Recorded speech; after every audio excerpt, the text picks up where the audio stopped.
All right, imagine this, just for a second.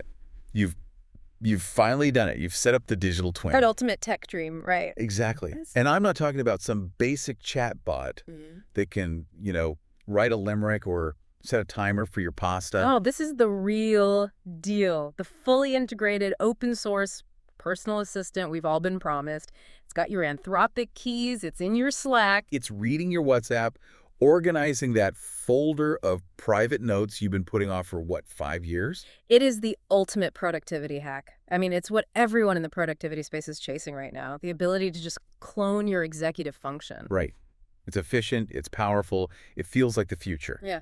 But now, imagine that while this digital twin is busy organizing your life, it didn't just leave the front door unlocked. No. It's more like it took the hinges off, installed a giant neon sign pointing inside, and invited the entire internet to come in and, well, become you. And that is, uncomfortably, not a hypothetical. That's exactly what we're unpacking today. We are looking at a breaking situation involving Clawdbot. Clawdbot. Yeah, but for anyone who isn't, scraping GitHub repos every weekend, this is a big deal in the AI agent space right now. It's a surgeon gateway, is what it is. Think of it like the nervous system for your AI. It's the middleware that connects the brain, your big models like Claude 3.5 to the hands and eyes. So Telegram, Signal, Discord, your local files, it's the glue. It's the glue.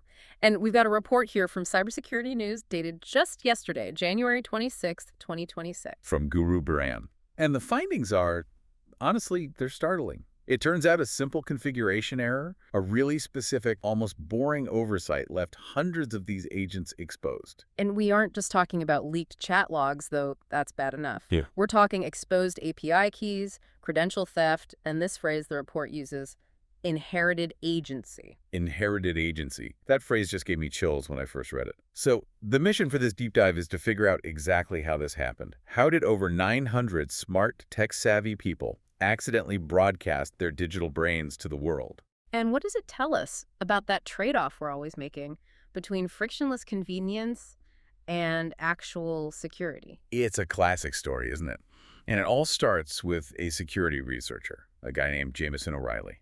Right, so let's get into the timeline. This is all very fresh. January 23rd, O'Reilly is on X, formerly Twitter, and he drops this thread that just lights up the security community. And what's wild to me is that he wasn't doing some super complex pen test. He wasn't, cracking encryption in a dark room. No, not at all. That's the scary part. He was basically just looking in the phone book. He was using Shodan. Shodan is so fascinating. I always describe it to people as Google for things that shouldn't be on Google. That's the perfect description. Google crawls websites. Shodan crawls devices. It just pings IP addresses across the world and asks, hey, what are you? A webcam, a server, a traffic light? Or in this case, an AI agent gateway. Exactly.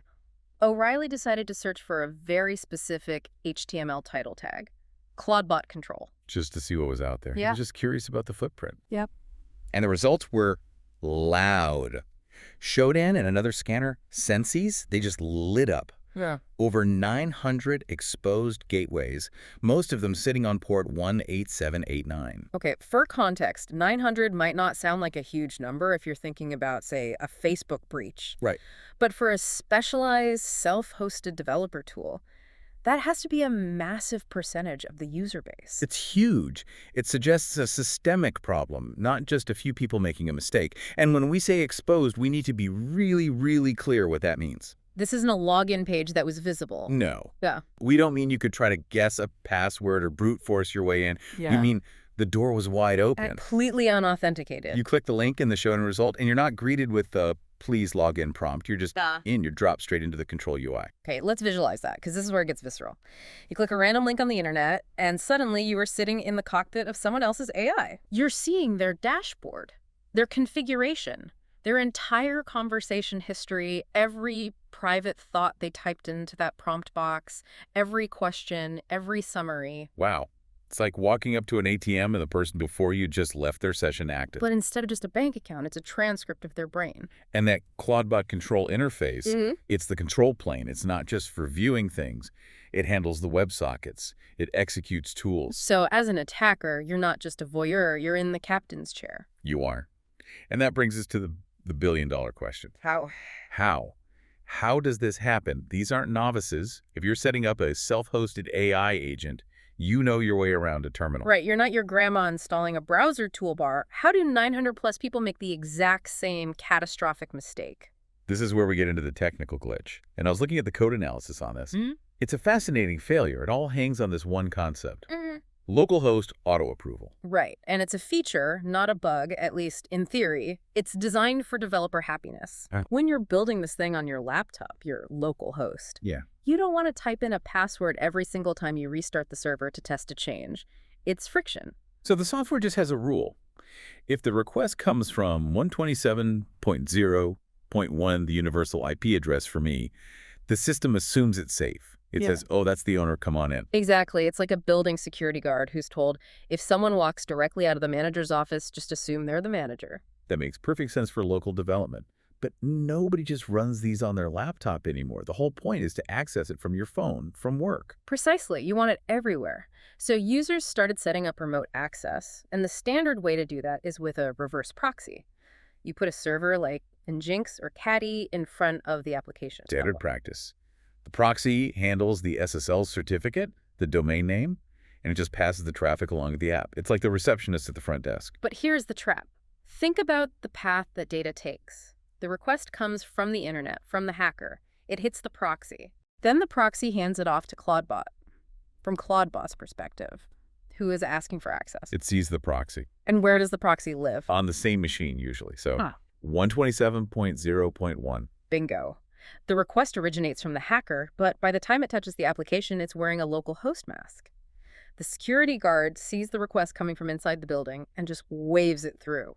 Auto approval. So it's a spoofing vulnerability by design. Yeah. But surely there's a way to tell the difference. Proxies add headers, right? Like X forwarded for, to say, hey, this actually came from this other IP. They do. And a secure app is supposed to check that header. But the code flaw here was in a default setting called gateway.trustedproxies.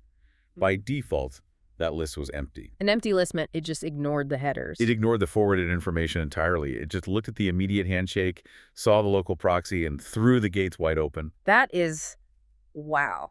That is tragic. It's a road to hell is paved with good intentions kind of moment. People were trying to be sophisticated, setting up proxies, doing the right thing for security. And in doing so, they accidentally told the system to trust the entire internet. It just highlights this critical misunderstanding of where the security perimeter actually is. The app thought the perimeter was the machine itself. The user thought it was the proxy.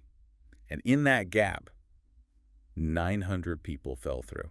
Which brings us to what happens when you walk through that gap. We mentioned inherited agency earlier. This is where we move from a technical glitch to, well, nightmare fuel. Right, because this is not just about reading data. It's so much scarier than a standard data breach. Usually a breach is about confidentiality. Someone stole your password database or your emails. Bad, but passive. You change your passwords, you move on. This is active. The report details that an attacker can dump all the environment variables. That means your Anthropic API keys, your OpenAI keys, oath secrets for Google. So just financially, they could rack up a massive bill on my API accounts. Easily. But that's the least of your problems. Because they have access to the control UI, they can use the AI's tools. If your agent can send emails, the attacker can send emails as you. They're driving the car. They are the car. And the most chilling part of the report, the part that really stood out, was the Signal integration. Oh, I saw this. Signal's supposed to be the gold standard for privacy. End-to-end encrypted. How does this compromise Signal? It doesn't break Signal's encryption. It bypasses the user completely. The exposure gives an attacker access to something called device linking URIs. Okay, unpack that. What's that? You know when you install Signal on your desktop and you have to scan that QR code on your phone to link them? Yeah. That QR code represents a URI, a unique link. Because the attacker has full access to the Clawdbot dashboard, they can just grab that linking URI, they can take that code and pair their device to your Signal account.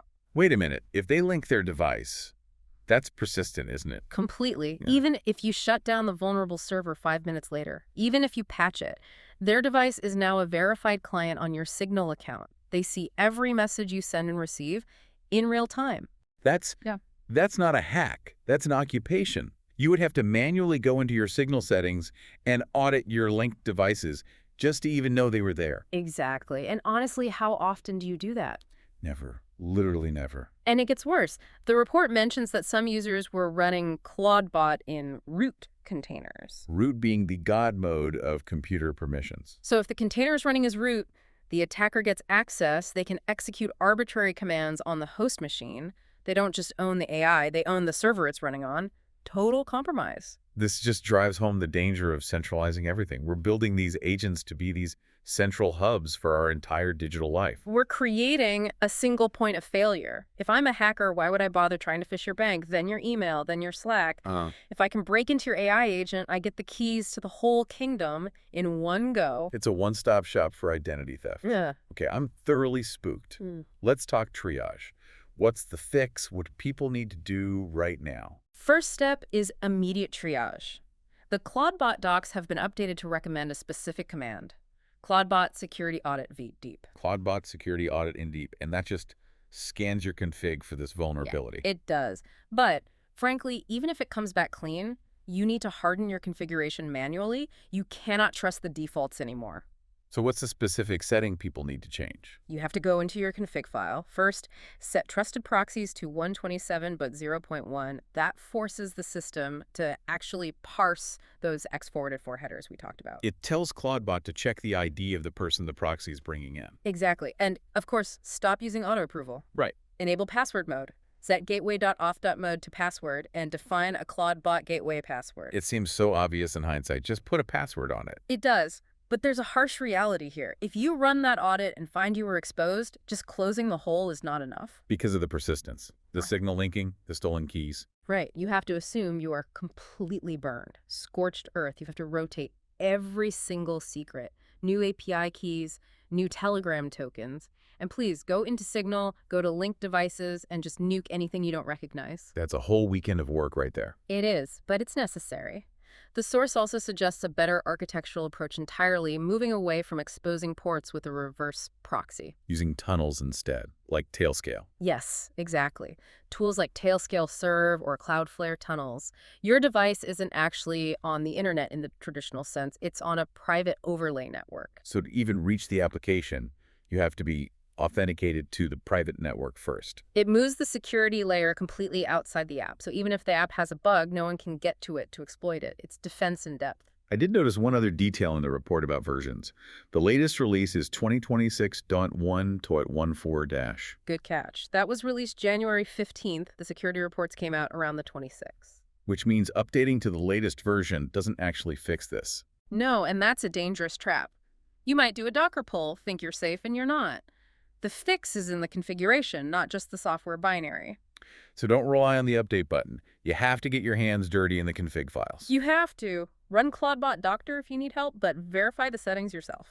You know, taking a step back, this whole story feels like a watershed moment for this agentic AI era we're entering. It really does. Clawdbot is just one example. There are dozens of these frameworks now, all racing to be the most capable, the most integrated. But this highlights a fundamental tension. We all want ease of use. We want to install it and have it just work. But that is so often the enemy of security. It is, and we're seeing the threat landscape shift. Attackers aren't just looking for servers anymore. They're looking for agency. They're looking for the tools that control the other tools. It raises a really provocative question, I think. If an AI agent effectively is you digitally, if it speaks with your voice and acts with your authority, does securing it require a completely different mindset than just securing a server? I think it has to. We treat servers like infrastructure. You know, cattle, not pets. But an AI agent, that's an extension of your mind. You wouldn't leave a photocopy of your passport taped to your front door. So why would you leave your AI agent on an open port without a password? That is the thought I want to leave everyone with today. As you're building your digital second brain, just make sure you aren't giving away the keys to your first one. Well put. Thanks for diving deep with us. Stay safe out there. And seriously, go check those configurations. Until next time.